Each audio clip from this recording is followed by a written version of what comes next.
چۆن هێزەکانی دەرەوەی دەسەڵات لە کوردستان خزمەت بە دەسەڵاتی گەندەڵ دەکەن.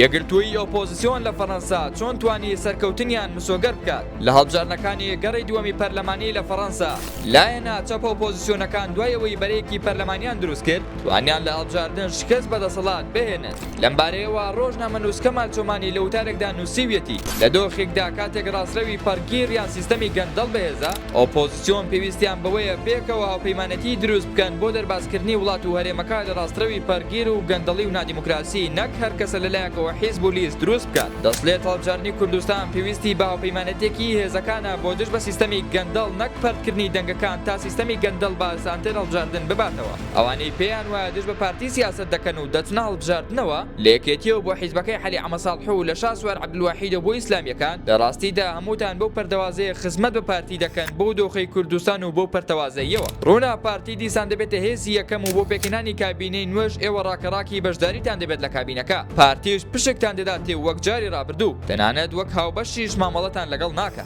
ناوبراو دەشڵێت تا ئێستا دەرفەت ماوە بەڵێ ماوە بەڵام ئەو سیاسەتە خودشەیدایی هەرێمی کوردستانی گرتوتەوە هەرگیز ڕێگە نادات هاوپەیمانەتێکی وا دروست ببێت. هەر سیاسەت مەدارێک خۆی سەنتەری قازانج و سیاسەت و سەرنجی کۆمەلگا و سۆشیال میدیا نەبێ ئەگەر خۆی سیاسەت نەکەوێتە خزمەتی بەرژەوەندی ویست و هەست و سۆزەکانیەوە چونکە تەنانەت خاوەنی فکریش نین ئامادەیان تێدا نییە گفتوگۆ بکەن تا لەسەر پرۆژەی سیاسی و کارگەری و ئابووری ڕێککەون بۆ ڕوبەڕووبوونەوەی سیستەمی گەندەڵ.